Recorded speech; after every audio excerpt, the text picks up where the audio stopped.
I am perceiving the creation with renewed conviction, deliberating over whether I'd been taught a misnomer of lies, the likes of which had formerly entrenched me in belief that we as humanity inhabit a spherical earth, comparable to every globe sitting atop a teacher's desk. As inheritors of the grand matrix, we are indoctrinated as children into speculative assumptions I have only recently learned were based upon a carefully crafted web of deceit, so all-consuming, our postulation of living upon planet truly unwarranted. Awakening makes one question everything thought relevant. All that one had once so innocently accepted in assurance as evidentiary truth. All must be reassessed upon the certainty that there is no absolute truth, especially when one evaluates the preponderance of lies emblazoned unto our unquestioned resolve as child mind slate. And so once again I find myself in that zone of nihilist persuasion, reality shattered and manifest knowing shaken to core, deliberating over what I thought seminal truth, the mother of all conspiracies. This challenge strikes at the core of who and where we thought we were as people. Our most foundational belief, the underlying structure to life upon the blue marble with angelic sun as its vibrant diamond center. Science informs us that planetary accretion happens when primordially ejected bodies are spit out from the core of stars, and that the Earth began as cosmological debris, which, gravitationally attracting enough mass, assumed orbit as planet around the Sun, which also spinning counterclockwise in similarly rotating planetary system, is itself contained in orbit around some grand universal center. A theoretical black hole, they assert in presumption, of such immense gravitational pull, even light cannot escape its destroying grasp. Have we all been held hostage to some secret societal Freemasonic accord? A deception so colossal, so pervasive, that only those in the know understand our collective situation. Do the, quote, global elite celebrate the achievement of planetary domination, flaunting insider privilege when hoisting flag over and in front of the United Nations building as throne of New World Order, depicting the flat earth as it really is, holding all nations in singular, circular embrace. Welcome, friends. I'm your host, Zen Garcia. This is Fallen Angels TV. And today is the first day of what I'm sure will comprise a series of shows that I will be doing on the release of my latest book. And even though I published it on Rosh Hashanah, I am asking people to wait at least one more week before purchasing it off of Lulu.com. And it will at some point be available on Amazon and Barnes and Noble and other places. But just give it a little bit of time. I thank all of you that have joined me today, that have come to hear about this particular topic, because I've done some shows on it, but now I'm going to cover it in a way that I have been secretive about, because I didn't want people to know exactly what I was working on in tying together, in relating the flat earth as topic to the book of Enoch. And so the title for today's show, The Flat Earth as Key to Decrypt the Book of Enoch, that's the title of my new book. And welcome, Link, and the rest of you. Stephanie, so good to see you, sister, and Son of Yahweh, and Minnie Donut, and Donna, and all those that are in the chat room as guests, many of you that are numbered. I appreciate all of you, and those that will come later and join us in show, and that will also touch upon the archives. I appreciate your audience, and I thank you for entrusting me with your attention and giving me a chance to present. What's up, Mr. Rowe? Good to see you, brother. And so it's, again, it's an honor to bring forth this information to you and to have your attention as audience, and giving me the possibility of sharing the things that I will be in doing this particular series. I don't know if you heard, but I did a show just this past Wednesday with Rob Skiba on his program, Truth Frequency Radio, and gave him, basically the first opportunity to ask me about these particular issues and topics. In the last show that I did, I released, the names of the chapters, which there are 32 chapters in this particular book, and it is 220 pages, which that is U.S. letter size pages. And so we're talking 8.5 by 11. And if I were to publish it in the regular 6 by 9 format that I've released many of my previous books in, as far as that particular format, it would be well in excess of 400 pages. And so it's quite lengthy and covers a number of different topics and issues in great length, in very, very particular detail. And so, also I wanted to let you know that if any of you have any questions on the part of the Book of Enoch that is covered in this particular book, which is chapters 71 through 83, because those are the ones that are specific to, it's called the Book on the Courses of the Heavenly Luminaries. And it's that portion of the Book of Enoch which relates to the flat earth, and it's only with applying the flat earth as key for decrypting that portion of the text that one can even understand what Enoch is describing.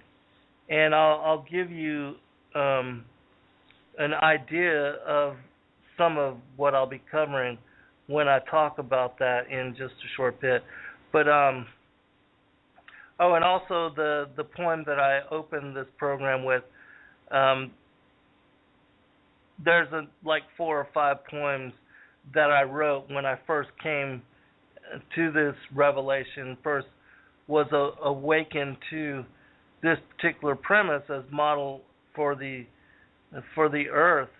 I sat down and just wrote, just put out those particular poems, and I think that they describe my dilemma, as well as where many of you, in studying this topic and understanding that we do not live on a globe, and that the biblical reality of what is relayed within the scriptures is that the earth was created first as foundation for the heavenly luminaries, the firmament which was established above it, that when you look at the order of creation, that it absolutely confirms this, even though the earth had become null and void, and the rest of the chapters of Genesis are describing its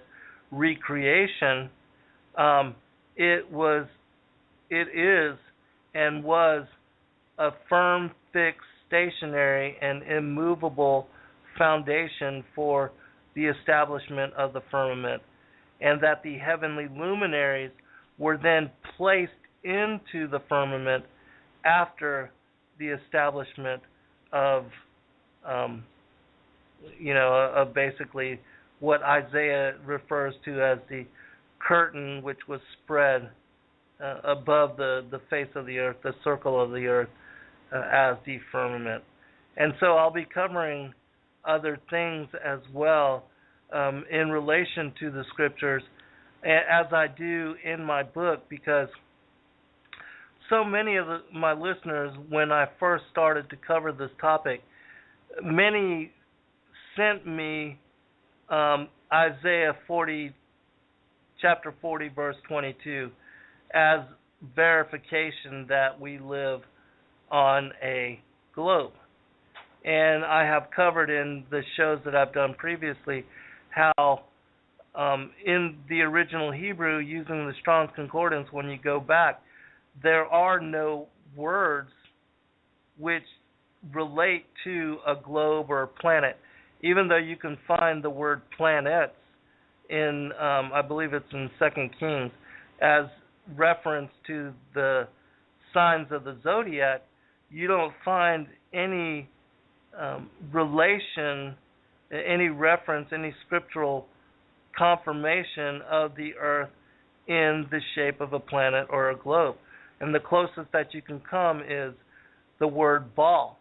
And that when you look up in the Strong's where the use of ball occurs in the scriptures, you find out that Isaiah used ball, the term ball, in 18 chapters previous, in Isaiah chapter 22. And so if he wanted to relate that the earth was a planet and in a ball-like globe, then he most certainly would have used it again, but he didn't. He described it as a circle, and then he says in this particular passage, which I'll read real quick, "It is he that sitteth upon the circle of the earth, and the inhabitants thereof are as grasshoppers, that stretcheth out the heavens as a curtain, and spreadeth them out as a tent to dwell in." And the passage before that, he says, "Have ye not known, have ye not heard? Hath it not been told you from the beginning? Have ye not understood from the foundations of the earth?" And so Isaiah is referring to the order of creation in Genesis, which, as I told you just prior, the earth was established as a firm, fixed, stationary, immovable foundation for the firmament. And that's why you have a description of the earth and the heavens together as in the shape of a tabernacle or a tent, and that the circle of the earth would serve as the floor of the tent, and that the firmament would represent the walls and the roof that are spread above it. And so, you can't apply that to the earth being a globe. And so, in this book, the one that I just released, I cover the full chapter of Isaiah 40, as well as other passages like Psalms 19, where it talks about the tabernacle of the sun, which I'm going to pull that up, because this will set the foundation for what I want to go into with decrypting the book of Enoch, the course of the heavenly luminaries, because this passage sets the foundation for that precisely. And so let me pull it up real quick. All right. The first 6 verses, which I cover all this in this book, the new one that I just released. It says, Psalms 19 says, "The heavens declare the glory of God, and the firmament showeth his handiwork. Day unto day uttereth speech, and night unto night showeth knowledge. There is no speech nor language where their voice is not heard. Their line is gone out through all the earth, and their words to the ends of the world. In them hath he set a tabernacle for the sun, which is as a bridegroom coming out of his chamber, and as a strong man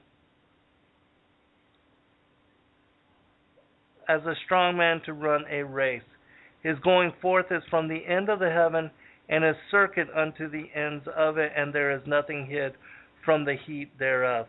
And so in this passage, it is describing the circuit of the sun, and how that circuit is above the earth, and that he covers in his race, in his circuit, in his motion above the earth. He goes from one end of the heaven to the other, and there is nothing hid from the heat thereof. And so when you relate this passage to what Enoch is describing, you understand that because Enoch, in the book on the courses of the heavenly luminaries, he spends these 12, 13 chapters describing the motions of the sun and the moon, and not the earth and the moon.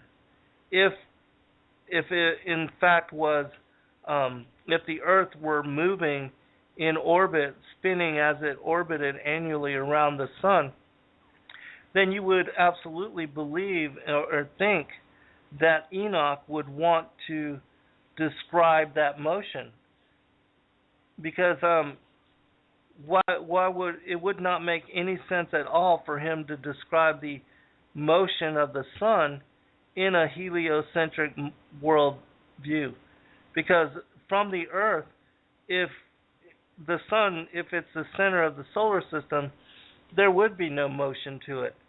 It would just remain in the center, and the earth being in rotation and revolution around it, in orbit around it, that it would be the earth which moves that keeps the sun, that keeps the sun from having any kind of motion. And so, which this also applies to Joshua chapter 10, where Joshua is given authority by the Most High God to stop the sun and moon in mid-revolution above the face of the earth. And that when this occurred, there were no repercussions to the earth. And if it's the earth which is spinning in orbit around the sun, you would think that the Creator who created all things, he would absolutely know that he should give Joshua the authority to stop the earth and the moon and not the sun and the moon. But this he did not do. Which again, is all these things are verification that it is the sun and the moon which move in orbit, in revolution, in circuit above the earth, and not the earth which spins around, spins once daily as it annually orbits around the sun. And as I said, when the sun was stopped, the moon and the sun were stopped in the heavens, there were no massive cataclysms, no giant tsunamis, no earthquakes or pole shifts or any kind of massive repercussions at all. And according to the order of creation found in Genesis, the earth is much larger and has much more mass and is of greater proportion than either the sun or the moon, and that both the sun and the moon have to be much smaller than the earth, according to the order of creation, in order for the earth to serve as foundation for the heavenly luminaries and the establishment of the firmament above it, which is exactly what Enoch describes in the book on the courses of the heavenly luminaries. And so, one other thing, before I go into the particular chapters and scriptures on the book of Enoch, that in relation and in connection to all of these things, there are many passages which speak of the stability, the immovable nature of the earth, and that if the earth were a planet as part of a solar system, and that it was in orbit around the sun, how would that make any sense at all for the Most High to create the earth even though it became null and void in chapter 1, the mountains and the seas and the oceans, everything is defined and given boundary in the recreation of the earth, which takes place and is listed in chapter 3. Even the grasses and the trees and the different things, the plants, all of that growing, the boundaries to the mountains and the oceans being set, the oceans being brought forth out of the depths of the waters. How would that make sense if you consider that the sun was created and established as the great luminary, as for the light which would rule over day? How is it that it would make any kind of sense for the earth to be created first, and then the star which it's supposedly revolving around is created on the next day and then put into the firmament above the earth? That it does not make any kind of sense. And so one has to really consider these things when you read the scripture and when you understand the order of creation, as well as the description of the earth as firm, fixed, stationary foundation, immovable foundation for the heavenly luminaries, how all of these things are related to even what Isaiah describes in chapter 40 of verse 22. It's only with understanding the geocentricity of the earth that one can make sense of all of these things as they relate together. And it's only with this understanding that one can then study and read the book of Enoch, the courses of the heavenly luminaries, and then make any kind of sense out of them at all. Which is why, in being led to this revelation, that I stopped immediately the work that I was doing on my other books, because I was working on 2 at the time, one on the War in Heaven, and I was close to being done with them and to publishing them, but I felt like this revelation was so important and so necessary, since so many people are now being led to study of this topic. For whatever reason that is, it has flooded into the collective conscious of humanity in this day and age. And so a lot of people are beginning to study and to open themselves to these kind of possibilities. And another thing that I've discovered in researching this topic on YouTube is that most of the flat earth researchers, I would say the majority of them, they are agnostics and atheists, and they divorce intelligent design, and that we are humanity was created in the image of our Maker, of the Most High God. They, even though they believe in the flat Earth, they do not believe in the biblical scriptures in any way, shape, or form. And so they approach the topic of the flat Earth and study of it from a completely different angle than what I present in this book. And so I wanted to restore some balance to the discussion of this topic as well.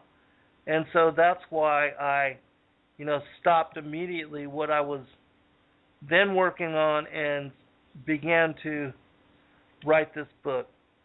And as I talked about in the show that I did with Rob, another thing, and I've already covered this in some of the other shows, and I'm not going to go into great detail on it again, but I was able to discover Bible codes with also, as keywords, they were related to the information that is contained within this book. And I'm going to post a link in the chat room to the particular translation that I used for this book, because this is the one that I'm going to be reading from. If you don't know, there are a couple of translations of the Book of Enoch which are found and available, and the chapters are numbered differently. And so in order to follow along with what I will be speaking about, it's important that you pull from the same translation. All right, so let's go into this. Enoch talks about, in the first portion, because he describes the motion of the sun first, he talks about 6 gates. And there's images in this book too that help you to understand these 6 gates. But he says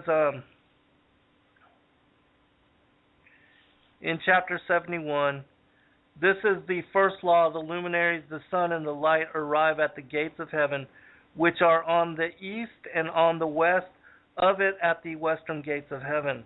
I beheld the gates whence the sun goes forth, and the gates where the sun sets, in which gates also the moon rises and sets.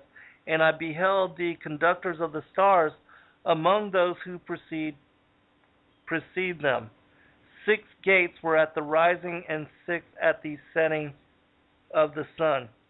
All these respectively, one after another, are on a level, and numerous windows are on the right and on the left side of those gates. First proceeds forth that great luminary which is called the sun, the orb of which is as the orb of heaven, the whole of it being replete with splendid and flaming fire. Its chariot where it ascends, the wind blows, the sun sets in heaven, and returning by the north. Now this is the key, this particular passage, Enoch 71:8, because when you try to apply what Enoch is describing as the motions of the sun and the moon to the earth as a planet, and try to tie it in together with the heliocentric worldview, of the earth being part of a solar system, and that we're the third planet from the sun, and that we orbit the sun in such manner, it just does not make sense. And I'll explain why. So 71:8, the sun sets in heaven, and returning by the north to proceed towards the east, is conducted so as to enter by that gate and illuminate the face of heaven. All right, and so the sun sets in the heaven, which is in the west, and then returning by the north, meaning that, and so what Enoch is describing here is a circle, a revolution, as if you were looking down on the circle of the earth as described by Isaiah. So think of the earth as like a clock's face, with 12 o'clock being north, 3 o'clock east, 6 o'clock south, and 9 o'clock west. And so the sun moving from the east as it rises, it moves in arc, first towards 12 o'clock south, and then in arc towards 9 o'clock west. And then it moves north, returning by the north. It then in arc goes to 12 o'clock north. And then it comes back in arc towards 3 o'clock east. And so Enoch is talking about looking down on what is referred to as an azimuthal equidistant projection map, which, if you don't know what I'm talking about and you've not studied or looked into this topic at all, it's the same map which is shown on the UN flag, the United Nations flag, which I covered in my poem. The elitists, the globalists, global being, making a pun here, but anyways, the elites, they know exactly what shape the earth is in, and they flaunt it on the United Nations flag. And they do that as a way to laugh at the masses for our believing in the heliocentric worldview, which demotes the earth as the center of God's universe and establishes the sun, which we know that Lucifer is considered to be the sun god, and that the heliocentric worldview is part of Lucifer's exalting himself above the throne of God. That what he stated in Isaiah chapter 14 as, let me pull that up real quick. Well, anyways, in this particular passage, he talks about how he's going to, I've got it right here, so how he's going to establish himself. For thou hast said in thine heart, I will ascend into heaven. I will exalt my throne above the stars of God. I will sit also upon the mount of the congregation in the sides of the north. I will ascend above the heights of the clouds, and I will be like the Most High. And so the replacement of the geocentric worldview with that of heliocentricity was part of Lucifer's exalting himself above the stars of God and becoming like the Most High. Because now, instead of the earth being the preeminent body, object, and entity of God's universal system, now the sun has been given foremost predominance. And also, ever since the establishment of the heliocentric worldview, it has separated people from knowledge of their Creator, and also for understanding how we have special covenant, that the earth was created special for us to dwell upon, and that we as humanity created in the image of God, that we share special covenant with Him.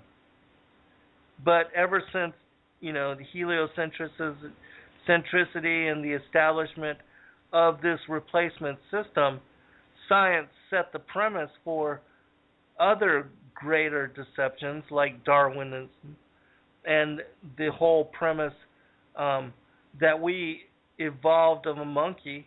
And now the whole neoteric theology is that the missing link and the reason why we cannot find this ape-like ancestor to unite apes and humanity, or chimpanzees or whoever, is because the ancient aliens, being our creators, that they were the missing link that jumped in and jumped the gun on evolution and created us in our modern image. And so all of these things are tied together with the strong delusion, because as Rob covered in that show that we did together, this one being the mother of all conspiracies as far as the flat earth and our world view, our perspective, who we are, where we are, those things, that even the elect, that most of the people of the world are deceived on these topics. And that even when I cover or talk to or try to share dialogue with some of my closest friends on these topics, some of them are completely unwilling to embrace it or to study it or to open themselves to such possibility. And so this is a topic which creates great division amongst the brethren, amongst the fellowship of Christians, modern Christians worldwide, and just people in general. And that I know because I was in I shared these same sentiments. I was absolutely unwilling for the longest time to look into and do any kind of research into the flat earth. And it's only after many of you really hounded me and kept almost begging me to give it consideration, and you appealed to my sense that, like in my fourth book, Lucifer, Father of Cain, I spoke about how all of us needed to keep an open mind, and that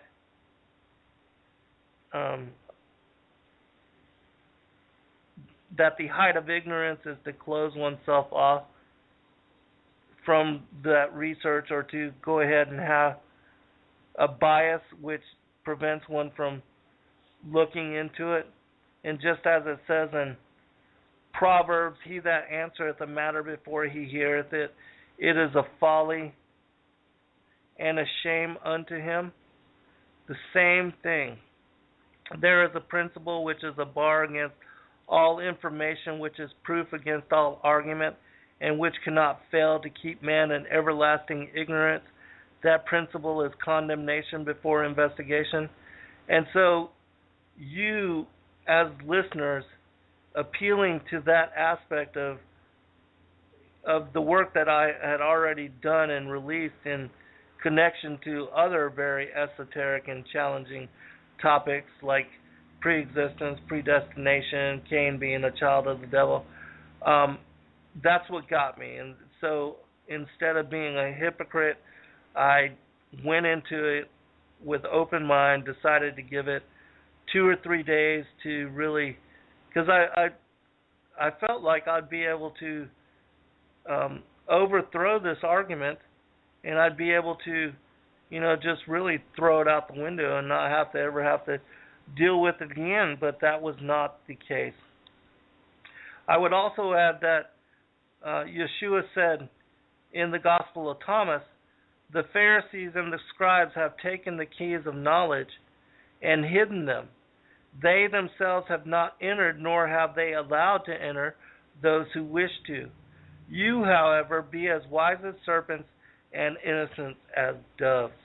And so it's my opinion that we should approach every topic, even though we feel we already know better, or that we, if in studying it previously, that you feel like you already know the answers for, that perhaps we don't. And perhaps what we thought we knew is based on conjecture, and that it has no basis in truth. And so that was my discovery as far as this particular issue, this particular topic. And the lesson that I learned from all of this and in writing of this book is that a lot of what we think we know is based on lies, on a web of deceit that the matrix that has established so much of what is foundational belief, our premise for what we believe as reality, that all of that, much of it, is based on lies that have been perpetuated, in this case, for over 500 years. And so it was a big lesson for me. All right, so back to some of this in the book of Enoch. And so when I understood that what Enoch was talking about with this azimuthal equidistant projection map was exactly what the United Nations depicts on their flag, which I would ask people to Google search right now the UN flag, and you'll see that it's basically the Earth in just a giant circle, as is described in Isaiah, the circle of the Earth, and that the very center of the map is where the North Pole resides. And what would be the bottom of the globe, or the southern tip, or the South Pole, that is, instead of being a point where the Earth meets and congregates and comes together, is actually the outer edge, the outer band, the outer ring of the ends of the Earth, the extremities of the Earth. And that when you apply this vision, this layout of the Earth, to the description of what Enoch describes with this circular orbit, the motion of the sun and the moon above the plane of the Earth, then it all begins to make sense. And as I've related in this book, you can read every portion of the course on the heavenly luminaries and make sense to it, as long as you apply it to that particular understanding. And so Enoch, when he was taken up to a high place, much like as Yeshua was taken to an exceedingly high mountain and shown all the kingdoms of the world, which this is another topic I should cover real quick. But anyways, Enoch was taken to probably where Polaris was. Because Polaris is the fixed star, being an unmovable star. It is the center of the firmament, of the celestial skies, and that all of the other heavenly luminaries, they move in rotation around Polaris as the fixed star. And so Enoch's vision can only be understood when you decipher it in such manner. And so what I was talking about with Yeshua being taken to an exceedingly high mountain, there's three other things in the scriptures which apply to this particular description, and which make more sense when you apply their occurrences to this worldview of a geocentric Earth. And those three things are in Daniel, I believe it's chapter 4, or maybe chapter 12, I can't remember. But anyways, in Daniel, Nebuchadnezzar describes to him a dream that he had of a tree growing in the midst of the earth, and that this tree reached unto the heavens. And he said that this tree could be seen from the ends of the earth. And same thing with Yeshua. When Satan tried to get him to bow down before him, he offered him all the kingdoms of the world.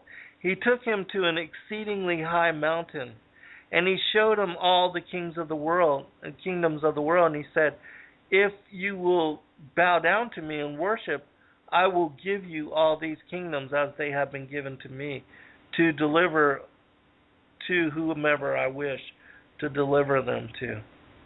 And so it also says in this passage that Yeshua was able to see all of the kingdoms of the world.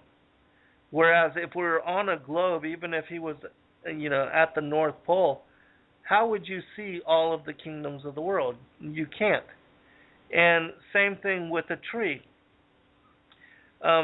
Even if it were, in the very middle of the earth and growing all the way to the very high heavens, you could not see it from every portion of the earth unless you understood that the earth was indeed a flat and stationary and fixed plane.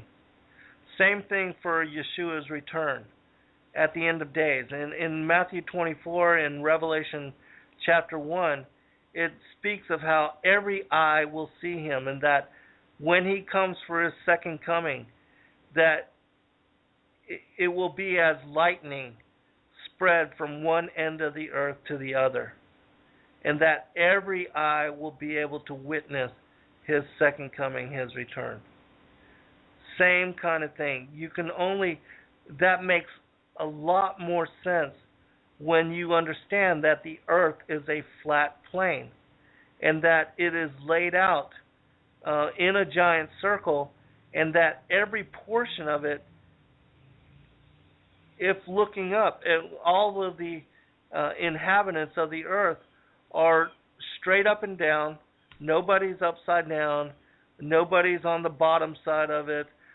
Everybody's right side up, and that looking up towards the heavens, that's where the firmament is. And so when he comes again with all of his saints and with his angels, that's why every eye will be able to see him. All right.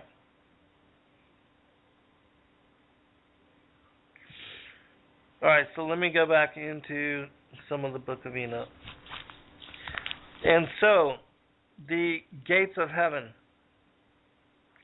I'm going to just read a little bit more of this and then explain it to you.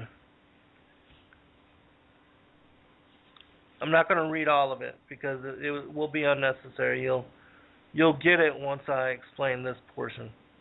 In the same manner it goes forth in the first month by the great gate. It goes forth through the fourth of those 6 gates which are at the rising of the sun. And in the 4th gate through which the sun with the moon proceeds, in the first part of it, there are 12 open windows from which issue out a flame when they are open in their proper periods. When the sun rises in heaven, it goes forth through this 4th gate 30 days, and by the 4th gate in the west of heaven on a level with it descends. During that period the day is lengthened from the day, and the night curtailed from the night for 30 days. And then the day is longer by 2 parts than the night. The day is precisely 10 parts, and the night is 8. All right, and so let me explain this. The 6 gates of heaven, this is how they are laid out. And if you have any questions, put them in the chat room. I'll answer them. Or if anybody wants to call in to ask me a question, I see that I'll know now if you call in and who's already listening by phone to the show. So, okay, and so the 6 gates of heaven as they are laid out. If you're looking down at the flat earth, at this map as laid out by the United Nations flag, there's a portion where the Tropic of Capricorn resides. That's the 23rd degree parallel of the southern latitude. And then closer, coming in a smaller circle, the Tropic of Cancer would be located at the third parallel of the northern latitude. So the circle which corresponds to the Tropic of Cancer is closer to the center of the flat Earth map, and it's a smaller circle than would be if you looked at three concentric circles for the Tropic of Cancer, the equator, and the Tropic of Capricorn. The Tropic of Capricorn would be the largest outer circle. The equator would be the circle directly in the middle, in between the Tropic of Capricorn and the Tropic of Cancer. And the Tropic of Cancer would be the smallest circle, closest to the polar north. And so, if you divide this area between these two tropics by 6 gates, you have 3 gates below the equator between the Tropic of Capricorn and the equator, and 3 between the equator and the Tropic of Cancer. For those that don't know, the Tropic of Cancer is where the sun is located on the summer solstice, the longest day of the year. And when it is located on the winter solstice, on the Tropic of Capricorn, this is when, it's the winter solstice. It determines the day of the winter solstice, even though it's summer for southern latitudes. When the sun is located directly above the equator, that this is when we have the vernal equinox and the autumnal equinox, which divides day and night equally by 12 hours, or according to the division of Enoch's math, it would be 11.99999 hours. And Enoch talks about the changes, the differentiation of day and night by the division of one 24-hour day into 18 parts. And when you do the math, you divide 24 by 18, you find that it equals 1.333333 ongoing into infinity, 1.3 hours. And so when the sun moves through these 6 gates, the day or night increase by this proportion depending on where the sun is located in its annual movement back and forth between these two tropics. And so, hello Tulsa. And so Enoch begins his account of the sun's motion, and if you go and you read it later, you'll be able to understand what I'm talking about. And as I said, I cover all this in great detail in my latest book. And every one of the scriptures of all 13 of these chapters, which correspond to the book on the courses of the heavenly luminaries, every one of those scriptures is in this book, and every one of those chapters, and my commentary and my decryption of them, so that you can understand fully what Enoch is describing.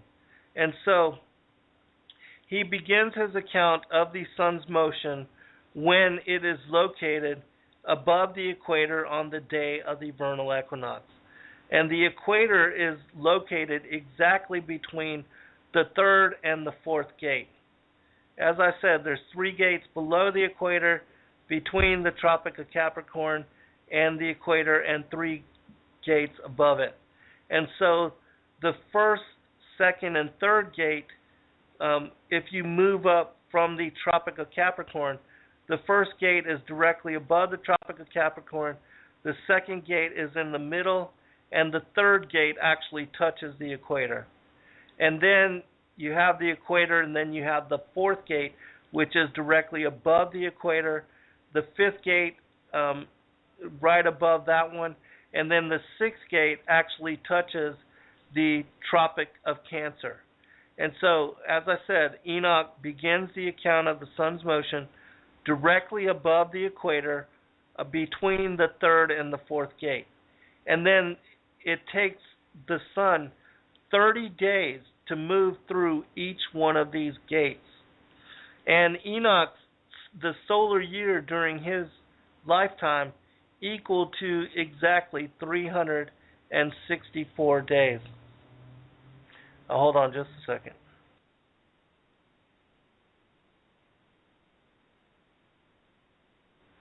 All right, and so it takes 30 days to go through each one of these gates of heaven. This is why in this passage that I just read, Enoch describes, let me read it again and apply it to you. And in the fourth gate, through which the sun with the moon proceeds in the first part of it, there are 12 open windows from which issue out a flame when they are opened in their proper periods.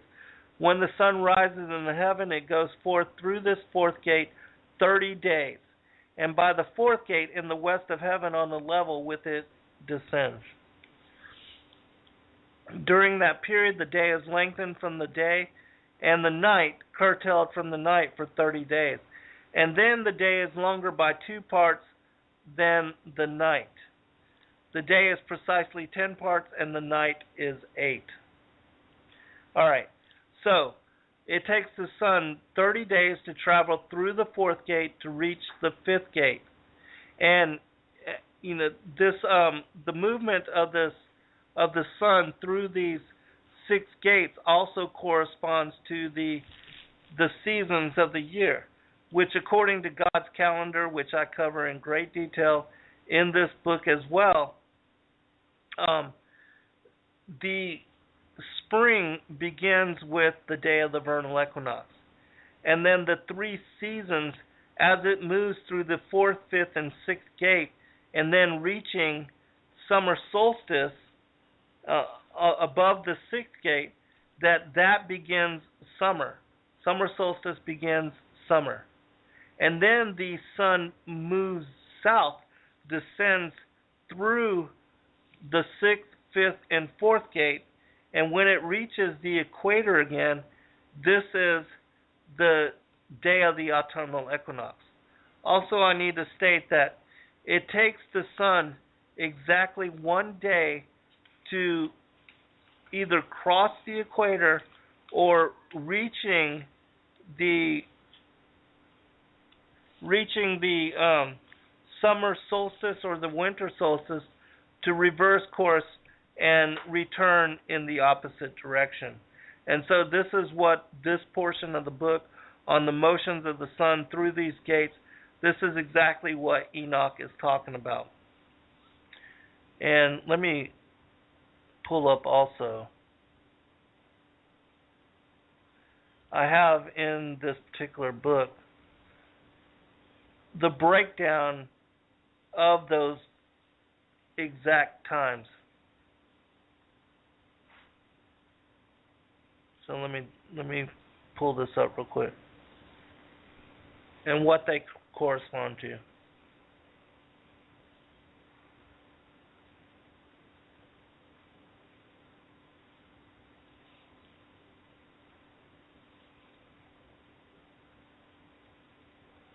Okay, just take me a minute to find it, and then I'll explain it. Because this is important as well.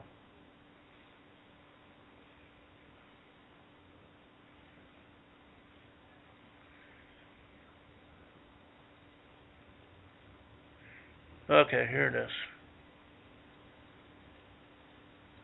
Okay, and so as I said, Enoch begins his account of the motion of the sun on the day of the vernal equinox and then he describes over 30 days for each one of the gates, which each season will correspond to 90 days, and then you have the 1 day that it takes to go across the equator or reaching solstice, reverse course. And so that's what the equivalent of 364 days to the solar year. And so what happened to change the motion of the sun to make it 365 days, I don't know. I speculate on that in the book, but during Enoch's time, and even at the death of Noah, the solar year was 364 days, which according to the calendar, which is described in Enoch, was perfectly situated and also perfectly aligns with the motions of the moon, which are explained in the second part. All right, and so let me explain the breakdown of these 18 units for the measure of day and night, so that if you look at this later, you'll understand.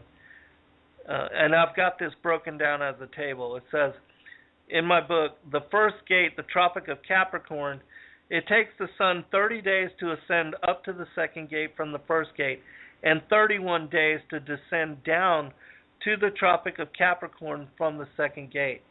The day that the sun is positioned above the Tropic of Capricorn marks the winter solstice as the longest night and shortest day of the year for northern latitudes. Enoch breaks down the measure of this 24-hour period into 6 units for day and 12 units for night, which equal 7.999999 hours of day and 15.99999 hours of night, which the winter solstice is the longest night of the year. And if it were the summer solstice, this would be, flip-flopped. It would be almost 16 hours of day and 8 hours of night. And so let me go down one more gate. The second gate. It takes the sun 30 days to ascend up to the third gate from the second gate, and 30 days to descend down to the first gate from the second gate.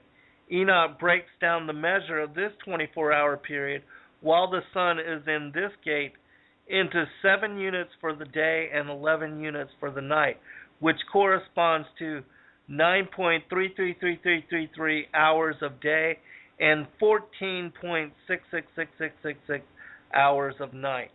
And so these are the breakdowns. I'll do one more, because there's only basically three divisions, and then they flip-flop for day and night. The third gate, it takes the sun 31 days to ascend up to the equator from the third gate, and 30 days to descend down to the second gate from the third gate. Enoch breaks down the measure of this 24-hour period into 8 units for day and 10 units for night, which equals to 10.666666 hours of day and 13.333333 hours of night. And as I said, when it's on the equator, the units for night and day, as described by Enoch, they are accounted as 9 units each. 9 hours for day, or 9 units for day and 9 units for night, which equal 11.9999999 hours for each day and night. Which, if you round that up, you get 12 hours, which is exactly what the solstice, the equinoxes, they divide equally the day and the night. All right, and so let me go down to the next part, and then I'll check the chat room if you have any questions. All right, and so when the sun rises in the heaven, it goes forth through this fourth gate 30 days, and by the fourth gate in the west of heaven on the level with it descends. During that period, the day is lengthened from the day, and the night curtailed from the night for 30 days, and then the day is longer by 2 parts than the night. The day is precisely 10 parts, and the night is 8, which I just gave you the breakdown for all of those units, which Enoch describes the sun's movement through each one of these 6 gates, and then its return back to the equator. So he begins on the equator and then describes its motion through the 4th, 5th, and 6th gate, and then its reversing course describes its descent from the 6th to the 5th to the 4th, and then back to the equator for the autumnal equinox, and then describes its descent into the 3rd, 2nd, and 1st gate, whereupon it reaches the winter solstice. And then he describes, which again is the first day of winter, and then he describes its ascent back up through the three gates. And so he describes, once it reaches the Tropic of Capricorn for the winter solstice, he then describes its motion back up, its ascent back up through the first, second, and third gate until it reaches again the equator for the vernal equinox, which completes the motion of the sun through these six gates, back and forth through these six gates, which correspond to the 12 months of the solar year. And so this is how to understand this portion of the book of Enoch, which I'll probably cover the motion of the moon in the next show I do on this particular text. But anyways, continuing, I want to give you just a couple more, relate this from Enoch, the scriptures in this portion of the book, so that you can understand exactly when you study and you read it for yourself. It then says, then the day becomes lengthened by a second portion, so that it is 11 parts, while the night becomes shortened and is only 7 parts. The sun now returns to the east, entering into the sixth gate, and rising and setting in the sixth gate 31 days on account of its signs. And as I said, it takes that extra day. You'll see Enoch describes the sun's motion as being 31 days whenever it reaches the solstices or reaches the equinox. At that period, the day is longer than the night, being twice as long as the night, and becomes 12 parts. But the night is shortened and becomes 6 parts. Then the sun rises up that the day may be shortened and the night lengthened, meaning it reverses course. And the sun returns toward the east, entering into the sixth gate, where it rises and sets for 30 days. And so as it's moving down back through the six gates of heaven, after reaching the Tropic of Cancer, it then begins to descend through the sixth, fifth, and fourth gate. When that period is completed, the day becomes shortened precisely 1 part, so that it is 11 parts, while the night is 7 parts.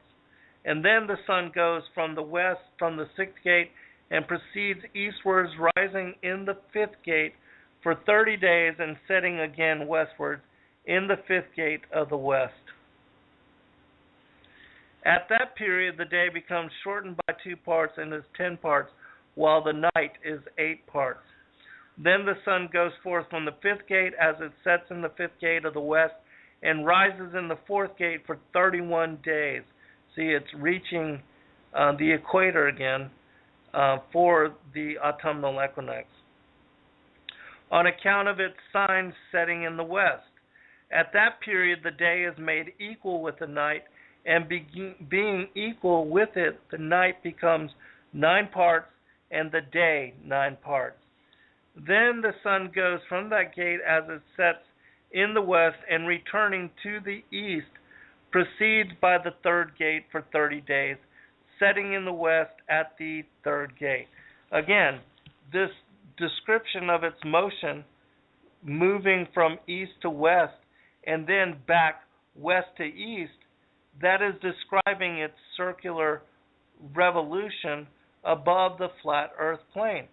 There's no other way to make sense of it, which is why, because of our heliocentric worldview, because humanity has embraced this worldview for the past 500 years, nobody has been able to understand this text. And that's why there's no books written previous to the one that I published. When you look for a book describing the Enoch's description of the motions of the sun, there are none. There are none available. Not on Amazon, not on the internet.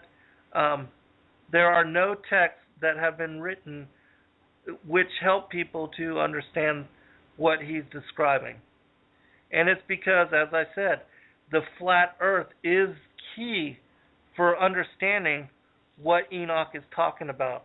And it's only when one understands it in this manner that one can make sense of the vision that Uriel, the angel Uriel, gave to him, and which Enoch describes. All right,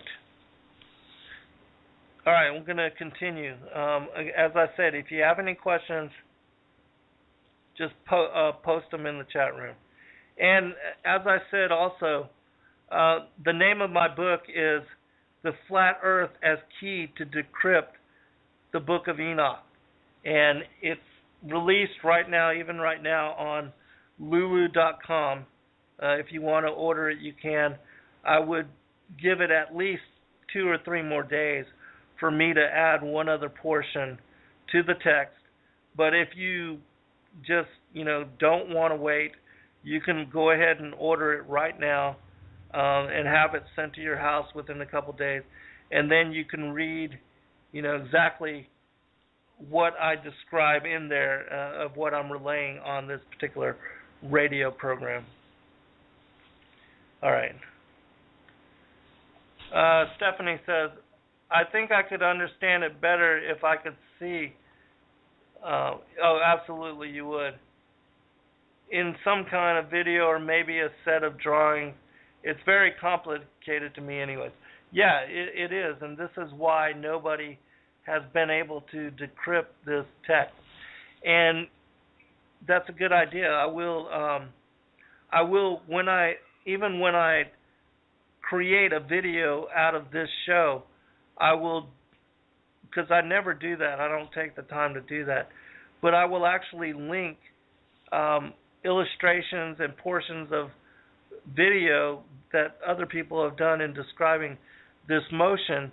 I will overlay it to the exact parts of what I'm talking about here so that it'll make greater sense to you when you watch the video presentation of this radio program on YouTube.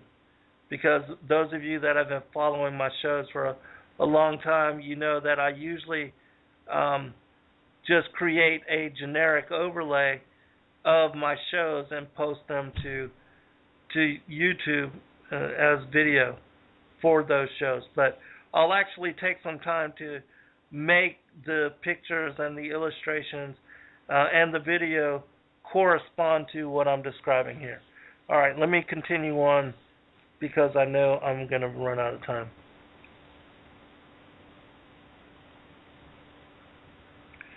All right, continuing.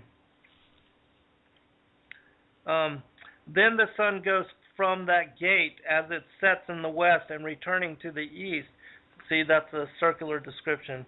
By the third gate for 30 days, setting in the west at the third gate. At that period, the night is lengthened from the day during 30 mornings, and the day is curtailed from the day during 30 days, the night being 10 parts precisely, and the day 8 parts. So once the sun has gone below the equator, the night becomes increasingly longer. And it's now the night which has greater length and duration than does the sun. And so the motion of the sun from the equator through the 4th, 5th, and 6th gate, that describes the days becoming longer. And then once it reaches the 6th gate, that's the summer solstice, the longest day of the year. What Enoch describes as 12 parts and then 6 parts. And then the sun, as it moves down through the 6th, 5th, and 4th gate, the day begins to decrease until it reaches the equator again for the autumnal equinox, is exactly 9 parts, which equals to 12 hours day, 12 hours night. And then as it descends through the third, second, and first gate, the night becomes increasingly longer than the day until reaching the first gate for what is the longest night of the year, or the shortest day of the year. And so let me read that in the last 10 minutes that we have. At that period, the night is lengthened from the day during 30 mornings, and the day is curtailed from the day during 30 days, the night being 10 parts precisely, and the day 8 parts. The sun now goes from the third gate as it sets in the third gate in the west, but returning to the east, it proceeds by the second gate of the east for 30 days. In like manner, also it sets in the second gate in the west of heaven. At that period, that the night is 11 parts, and the day 7 parts. Then the sun goes at that time from the second gate as it sets in the second gate in the west, but returns to the east, proceeding by the first gate for 31 days.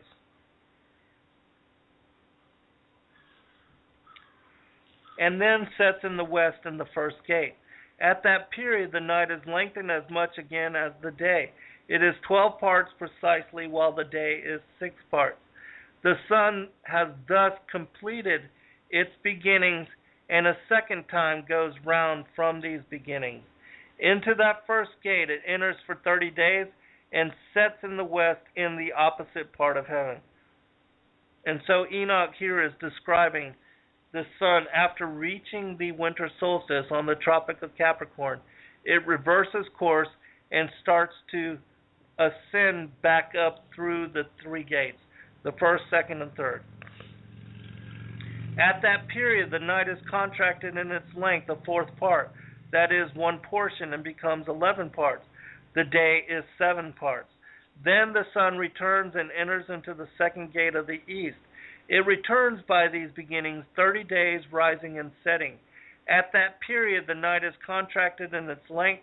It becomes 10 parts, and the day 8 parts. Then the sun goes from that second gate and sets in the west, but returns to the east and rises in the east. In the third gate, 31 days, setting in the west of heaven.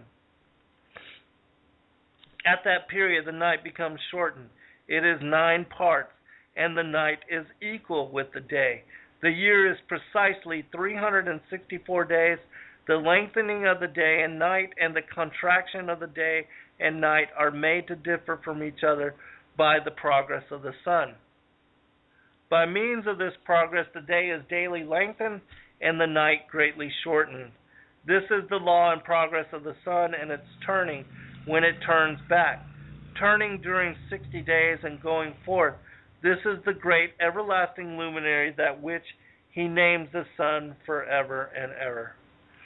And so that is the full account of the motion of the sun through the 6 gates of heaven as it travels first from the equator to the 6th gate, reaching summer solstice, then descends back down through the 6th, 5th, and 4th gate to the equator, and then for the autumnal equinox, and then descends down through the 3rd, 2nd, and 1st gate for the winter solstice, and then ascends back up through the 1st, 2nd, and 3rd gate to the equator, completing the year, as Enoch describes here in this particular text. Let me check the chat room.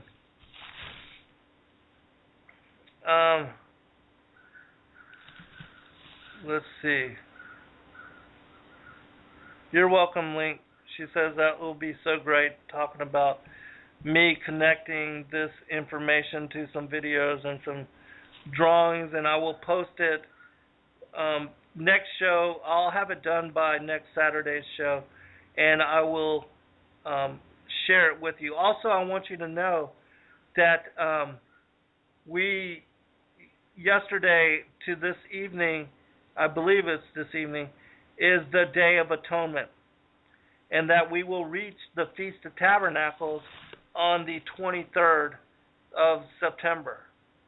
And so that you should, even though we're under new covenant through Christ, you should at least acknowledge that. Just send up a prayer to the Most High God in Thanksgiving for the 7 Levitical feasts. Because if you don't know, if you have not heard me talk about that portion of the text, because I cover this also in this particular book, God's calendar and its connections to the 7 Levitical feast days of chapter 23, that Yeshua, when he came the first time, he fulfilled the spring and the summer feast. That he was the Passover lamb. He died before sunset. He was crucified and died on the cross before sunset. That sunset on the 15th of Nisan began the Feast of Unleavened Bread. The Israelites, they ate of the Passover lamb during this time, and also sprinkling its blood on their doorposts. That's what kept them, safeguarded them from the wrath being poured out on the Egyptians, that the angel of death passed through the land of Egypt and struck down all the firstborn. That Yeshua was put into the tomb of Joseph of Arimathea, his uncle, on the 15th of Nisan. And then on the 6th, which is a Passover, is a Sabbath, every 1st, 8th, 15th, 22nd, and 29th is a Sabbath according to God's calendar. And so he was resurrected before sunset on the 17th of Nisan. He was resurrected on the 16th as the day of first fruits, which is another one of the, these 3 spring feast festivals of Leviticus chapter 23. And then the Feast of Pentecost celebrates Moses and the Israelites being freed from the bondage of Egypt. And 50 days after they left Egypt, they received the Torah. The 10 Commandments were given to Moses.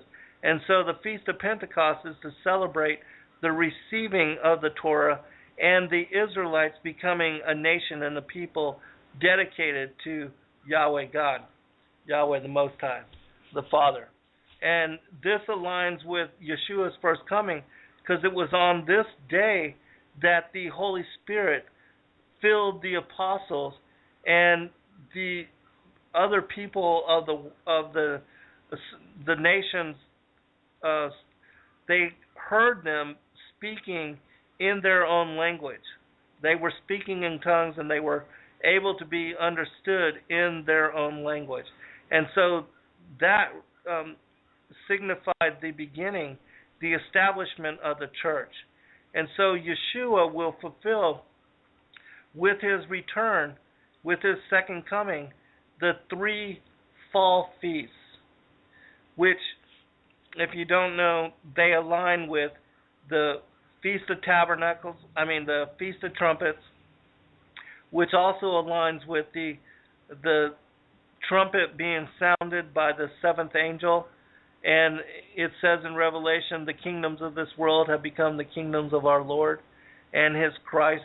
And so that when Yeshua returns again, that's when the rapture event, or the catching away, or the protection of the church from the wrath of God, which is to be poured out on those not written into the books of life, that's when that occurs.